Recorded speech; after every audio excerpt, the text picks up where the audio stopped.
বাড়ির পিছনে জমিন দে কুদলাইতে হইব, কুদলায় নাও শাক মুনতে হইব।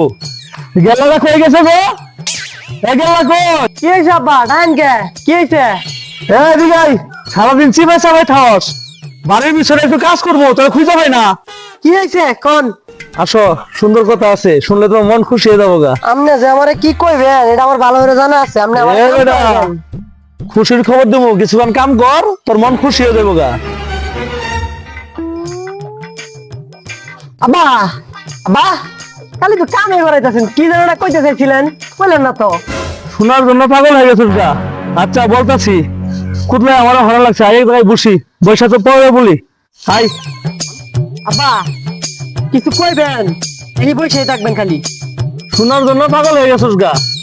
হ্যাঁ শুনোই তেহেল, তোর আম্মাই তো কইলো তোর বিয়ের কথা, নই লজ্জা হয় না? এত খুশি হওয়ার কিছু নাই। শুনো, এখানে কথা আছে, এই উত্তর পাড়ার আবুলের মায়ের লগে তোমার বিয়ে ঠিক করছি, বুঝছো? হ্যাঁ, এই গিল্লির যে চেহারা গো, সেই সুন্দর চেহারা, পুরা মায়ের মতো চেহারা পাইছে, বুঝছো নি? আব্বা যে বিবরণ দিতাছে। বেটা এদিকে তাকাস কে, গল্প কি শেষ হয়েছে? শুন, একটা ড্রেসিং টেবিল চাইবি, একটা মোটরসাইকেল চাইবি, একটা সুপার সেট চাইবি, একটা ওয়ার্ডরোব চাইবি, ঠিক আছে? বিয়ের ভিতরে এইগুলা জিনিসগুলা চাইবি, নইলে সেন বিয়ে করাবো।